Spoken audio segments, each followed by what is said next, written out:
ಕಾರ್ಯಕ್ರಮಕ್ಕೆ ಸ್ವಾಗತ ವೀಕ್ಷಕರೇ. ಆರೋಗ್ಯವಂತ ಬಲಹೀನತೆ ಇಲ್ಲದ ಮಗು ಪ್ರತಿಯೊಂದು ಪೋಷಕರ ಆಸೆ. ಆದರೆ ಅದನ್ನು ಯಾವ ರೀತಿ ಪಡಿಬೇಕು ಅನ್ನೋದು ತುಂಬಾ ಚೆನ್ನಾಗಿ ಗೊತ್ತಾಗೋದಿಲ್ಲ. ಹಾಗಾದ್ರೆ ಮಗು ಪಡೆಯೋದಕ್ಕೆ ಮುಂಚೆ ಅಂದ್ರೆ ಪ್ಲಾನ್ ಮಾಡೋದಕ್ಕೆ ಮುಂಚೆನೆ ಯಾವೆಲ್ಲ ರೀತಿ ಕೇರ್ ತಗೋಬೇಕು, ಯಾವೆಲ್ಲ ರೀತಿಯ ಥೆರಪೀಸ್ ಇದೆ, ಇವತ್ತಿನ ಸುಹಾಸಿನಿ ಇದರ ಮೇಲೆ ಬೆಳಕು ಚೆಲ್ಲುತ್ತೆ. Once again welcome to the show.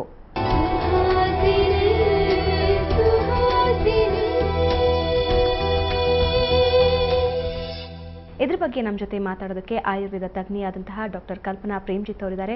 ಕಲ್ಪನಾ ಅವರೇ, ಕಾರ್ಯಕ್ರಮಕ್ಕೆ ಸ್ವಾಗತ. ಅಂದ್ರೆ ಯಾವುದೇ ಬಲಹೀನತೆ ಇಲ್ಲದ ಆರೋಗ್ಯವಂತ ಮಗು ಪಡಿಬೇಕು ಅಂತ ಪ್ರತಿಯೊಬ್ಬರಿಗೂ ಆಸೆ ಕಲ್ಪನಾ ಅವರೇ. ಆದ್ರೆ ಅದಕ್ಕೆ ಯಾವ ರೀತಿ ನಮ್ಮನ್ನ ನಾವು ಪ್ರಿಪೇರ್ ಮಾಡ್ಕೋಬೇಕು ಅಂತ ಗೊತ್ತಾಗೋದಿಲ್ಲ. ಸೊ ಇವಾಗ ನಾವು ಪ್ಲಾನ್ ಮಾಡ್ತಿದೀವಿ ಅಂದ್ರೆ ಮುಂದೆ ಮಕ್ಕಳಾಗಬೇಕು, ಇವಾಗ 6 ತಿಂಗಳು, 1 ವರ್ಷನೂ ಇರುತ್ತೆ. ಯಾವ ರೀತಿ ಪ್ರಿಪೇರ್ ಆಗಬೇಕು ಅಂತೀರಾ? ಆಯುರ್ವೇದ ಪದ್ಧತಿಯಲ್ಲಿ ಹೇಳಿರೋದು 4 ಮುಖ್ಯವಾದ ಅಂಶಗಳಿದೆ. ಆ ಅಂಶಗಳಿಗಿಂತ ಮುಂಚೆ ಒಂದು ವಯಸ್ಸು ಹೇಳಿದ್ದಾರೆ, ಗಂಡಿಗೆ ಮತ್ತೆ ಹೆಣ್ಣಿಗೆ. ಗಂಡಿಗೆ 25 ವರ್ಷ ತುಂಬಿ ಹೆಣ್ಣಿಗೆ 16 ವರ್ಷ. ಈ ವಯಸ್ಸಿನ ನಂತರ ಅವರು ಮಕ್ಕಳನ್ನ ಪಡಿಬಹುದು. ಅಂದ್ರೆ ಅದಕ್ಕಿಂತ ಮುಂಚೆನೂ ಪಡಿಬಹುದು. ಆ ವಯಸ್ಸು ಐಡಿಯಲ್ ಏಜ್ ಅಂತ ಹೇಳಿದ್ದಾರೆ. ಇದು ಬಿಟ್ಬಿಟ್ಟು ಇನ್ನು 4 ಮುಖ್ಯವಾದ ಅಂಶಗಳಿದೆ. ಆ ಅಂಶಗಳು ಗರ್ಭ ಉತ್ಪತ್ತಿ ಆಗಕ್ಕೆ ಕಾರಣಗಳು. ಆ ಮೊದಲನೇ ಅಂಶ ಬಂದ್ಬಿಟ್ಟು ಬೀಜ ಅಂತ ಹೇಳ್ತಾರೆ. ಬೀಜ ಅಂದ್ರೆ ಸೀಡ್ ಅಂತ ಎಲ್ರಿಗೂ ಕಾಮನ್ ಆಗಿ ಗೊತ್ತೇ.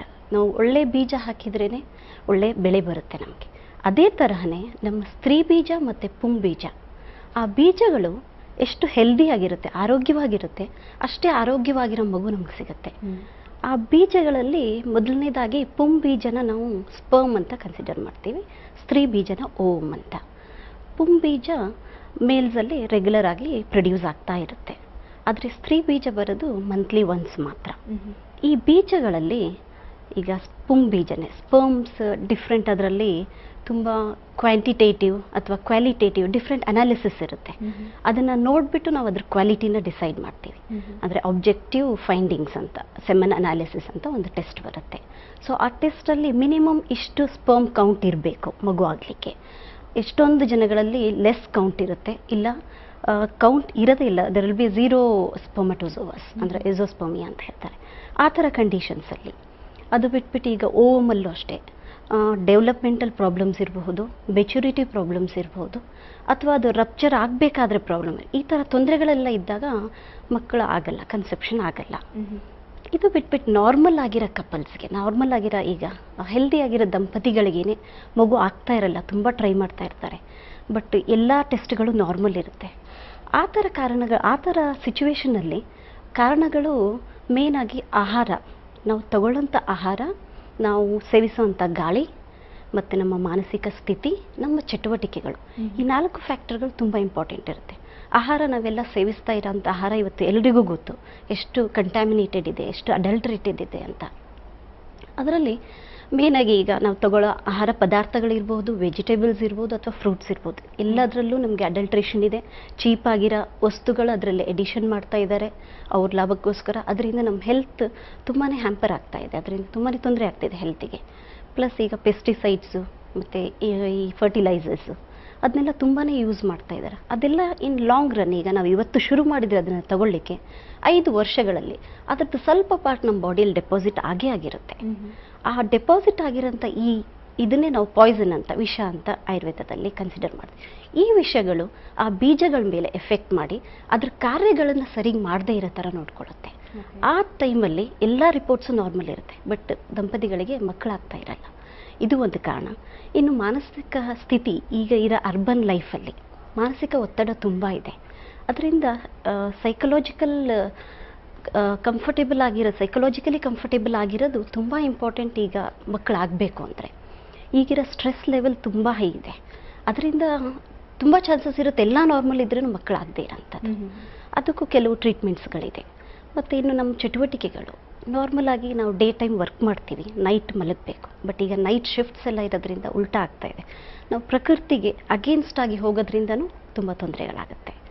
ಸೊ ನಾವು ಕುಡಿಯೋಂಥ ಗಾಳಿ ಕೂಡ ಎಷ್ಟು, ಈಗ ನಾವೊಂದು ಬಿಳಿ ಬಟ್ಟೆ ಧರಿಸ್ಬಿಟ್ಟು ಹೊರಗಡೆ ಹೋದರೆ ವಾಪಸ್ ಬರಬೇಕಾದ ಅದು ಕಪ್ಪಗಾಗ್ಬಿಟ್ಟಿರುತ್ತೆ. ಅದೇ ಥರ ನಮ್ಮ ಸಿಸ್ಟಮಲ್ಲಿ ಎಲ್ಲನೂ ಅದು ಸೇರಿಕೊಂಡು ಇದು ಗಾಳಿ ಸ್ಮೋಕ್ ಇರುತ್ತಲ್ಲ, ವಾಹನಗಳಿಂದ ಬರೋಂಥ ಸ್ಮೋಕು ಪ್ಲಸ್ ಈ ಮಾಯಿಶ್ಚರ್ ಎರಡೂ ಸೇರಿಬಿಟ್ಟು ಒಂಥರ ಸ್ಟಿಕ್ಕಿ ಮೆಟೀರಿಯಲ್ ಆಗಿ ನಮ್ಮ ರೆಸ್ಪಿರೇಟರಿ ಸಿಸ್ಟಮ್ಗೆಲ್ಲ ಲೇಪನ ಆಗಿಬಿಟ್ಟಿರುತ್ತೆ. ನಾವು ಈ ಸ್ಕಿನ್ ಮೇಲೇ ಹೀಗೆ ಮಾಡ್ಕೊಂಡು ನೋಡಿದರೆ ನಿಮ್ಮ ಕೆನ್ನೆ ಮೇಲೆ ಯು ಕ್ಯಾನ್ ಫೀಲ್ ದಟ್ ಅದಕ್ಕೆ ಈ ಥರ ಎಲ್ಲನೂ ನಾವು ನೋಡ್ಲಿಕ್ಕೆ ಎಲ್ಲ ರಿಪೋರ್ಟ್ಸ್ ನಾರ್ಮಲ್ ಇರುತ್ತೆ, ಬಟ್ ಮಕ್ಕಳು ಆಗ್ತಾ ಇರಲ್ಲ. ಅಥವಾ ನಾರ್ಮಲೇ ಇರಬಹುದು. ಮಕ್ಕಳಿಗೆ ಟ್ರೈ ಮಾಡೋಕ್ಕಿಂತ ಮುಂಚೆ ಕೆಲವು ಚಿಕಿತ್ಸಾ ಪದ್ಧತಿಗಳು ಆಯುರ್ವೇದದಲ್ಲಿ ಹೇಳಿದ್ದಾರೆ. ಆ ಪದ್ಧತಿಗಳನ್ನ ಅವರು ಟ್ರೀಟ್ಮೆಂಟ್ನ ಅಂಡರ್ಗೋ ಮಾಡಿ ಮಕ್ಕಳನ್ನ ಮಾಡಿಕೊಂಡ್ರೆ ಹೆಲ್ದಿಯಾಗಿರೋಂಥ ಮಗು ಅವರಿಗೆ ಲಭ್ಯವಾಗುತ್ತೆ. ಇದ್ರ ಜೊತೆ ತುಂಬ ಈಗ ಫಸ್ಟ್ನೇದು ಬೀಜ ಆಯಿತು. ಇನ್ನು ಸೆಕೆಂಡ್ ಆಗಿ ಇಂಪಾರ್ಟೆಂಟ್ ಇರೋಂಥ ಅಂಶ ಅಂದರೆ ಈ ಋತುಕಾಲ ಅಂತ ಹೇಳ್ತೀವಿ. ಋತುಕಾಲ ಅಂದರೆ ಈ ಓವ್ಯುಲೇಷನ್ ಟೈಮ್ ಅಂತ. ಈ ಸ್ತ್ರೀ ಬೀಜ ಮಂತ್ಲಿ ಒನ್ಸ್ ಮಾತ್ರ ರಿಲೀಸ್ ಆಗುತ್ತೆ. ಪುಂಬೀಜ ಆ ಥರ ಅಲ್ಲ, ಅದು ಕಂಟಿನ್ಯೂಸ್ ಆಗಿ ಪ್ರೊಡ್ಯೂಸ್ ಆಗ್ತಾನೆ ಇರುತ್ತೆ, ಉತ್ಪತ್ತಿ ಆಗ್ತಾನೆ ಇರುತ್ತೆ. ಸ್ತ್ರೀ ಬೀಜ ಈಗ ಎಕ್ಸಾಂಪಲ್ ಸೈಕಲ್, ಡಿಫ್ರೆಂಟ್ ಸೈಕಲ್ಸ್ ಇರುತ್ತೆ. 28 ದಿನ ಇರೋಂಥ ಮುಟ್ಟನ್ನ ನಾವು ನಾರ್ಮಲ್ ಮುಟ್ಟು ಅಂತ ಕನ್ಸಿಡರ್ ಮಾಡ್ತೀವಿ, ಬಟ್ 35 ಡೇಸ್ವರೆಗೂ ಅದು ನಾರ್ಮಲ್ ಅಂತಲೇ ಕನ್ಸಿಡರ್ ಮಾಡ್ತೀವಿ. ಈಗ 28 ದಿನ ಇರೋ ಮುಟ್ಟಿನ ಸೈಕಲ್ ನಾವು ತೊಗೊಂಡ್ರೆ ಅದರಲ್ಲಿ usually 12th ಡೇಯಿಂದ 16th ಡೇವರೆಗೂ 14th day usual normal ಆಗಿ ಬೀಜ ಪ್ರೊಡ್ಯೂಸ್ ಆಗಿ ಅದು ರಿಲೀಸ್ ಆಗುತ್ತೆ. ಸೊ ತಿಂಗಳಿಗೆ ಒಂದು ಬೀಜ ಮಾತ್ರ. ಆ ಟೈಮಲ್ಲಿ ಮಾತ್ರ ಅವರು ಮಗುಗೋಸ್ಕರ ಪ್ರಯತ್ನ ಮಾಡಿದರೆ ಮಗು ಆಗುತ್ತೆ. ಆ ಟೈಮ್ ಬಿಟ್ಬಿಟ್ಟು ಬೇರೆ ಟೈಮಲ್ಲಿ ಮಾಡಿದರೆ ಅದು ಪ್ರಯೋಜನ ಆಗಲ್ಲ. ಸೊ ಆ ಋತುಕಾಲ ಅದು ಇಂಪಾರ್ಟೆಂಟ್. ಈಗ ಋತುಕಾಲದಲ್ಲಿ ಮೆನ್ಸ್ಟ್ರೇಷನ್ ಸೈಕಲಲ್ಲೇ ತುಂಬ ತೊಂದರೆಗಳಿರುತ್ತೆ, ತುಂಬ ಪ್ರೊಲಾಂಗ್ಡ್ ಸೈಕಲ್ ಇರುತ್ತೆ. ಈಗ 40 ಡೇಸ್ ಆಗ್ತಿರುತ್ತೆ, ಒಬ್ಬೊಬ್ಬರಿಗೆ 60 ಡೇಸ್ ಆಗ್ತಿರುತ್ತೆ, ಅಥವಾ 50 ಡೇಸ್.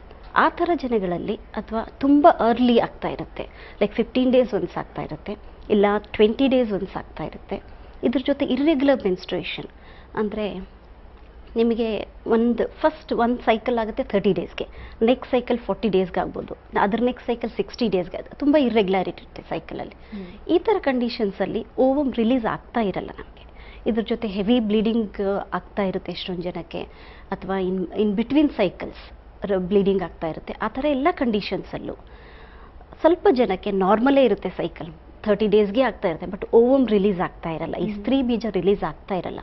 ಆ ಥರ ಎಲ್ಲ ಕಂಡೀಷನ್ಸಲ್ಲೂ ಅವರಿಗೆ ಮಗು ಆಗಲಿಕ್ಕೆ ಸಾಧ್ಯ ಇಲ್ಲ. ಓಕೆ, ನೀವು ಮೊದಲಿಗೆ ಹೇಳಿದ್ದು ಈ ಬೀಜ ಉತ್ಪತ್ತಿ ಸಂದರ್ಭದಲ್ಲಿ ಕೆಲವರಿಗೆ ಮಕ್ಕಳಾಗದೇ ಇರುವಂಥದ್ದು, ಅಂದ್ರೆ ಅವ್ರ ಕೌಂಟ್ಸ್ ಏನಿದೆ ಅದು ಕಮ್ಮಿ ಇರುತ್ತೆ, ಮೊದಲಿಗೆ ಸ್ಪರ್ಮ್ ಕೌಂಟ್ಸ್ ಕಡಿಮೆ. ಓಕೆ, ಆ ರೀತಿ ಆದಾಗ ಯಾವ ರೀತಿ ಥೆರಪೀಸ್ ಇರುತ್ತೆ ಆಯುರ್ವೇದದಲ್ಲಿ, ಯಾವ ರೀತಿ ಅದನ್ನ ಅವ್ರು ನಿವಾರಣೆ ಮಾಡ್ಕೋಬಹುದು? ಎಲ್ಲದಕ್ಕೂ ಸೇರಿಬಿಟ್ಟು ಶೋಧನ ಥೆರಪೀಸ್ ಅಂತ ಬರುತ್ತೆ ನಮ್ಮ ಆಯುರ್ವೇದದಲ್ಲಿ. ಬಾಡಿನ ಶುದ್ಧಿ ಮಾಡೋಂಥದ್ದು. ನಾನು ಹೇಳಿದ್ನಲ್ಲ, ಈ ಆಹಾರ ತಗೊಳ್ಳೋದ್ರಿಂದ ಅದೆಲ್ಲ ಡೆಪಾಸಿಟ್ ಆಗಿರುತ್ತೆ ವಿಷಯಗಳು. ಫಸ್ಟ್ ಬಾಡಿನ ಶುದ್ಧಿ ಮಾಡಿಕೊಂಡು ಆಮೇಲೆ ಪರ್ಟಿಕ್ಯುಲರ್ ಆಗಿ ಯಾವ ಪ್ರಾಬ್ಲಮ್ ಇದೆ ಅದಕ್ಕೆ ಅಂತಲೇ ಟ್ರೀಟ್ಮೆಂಟ್ ಮಾಡ್ತೀವಿ.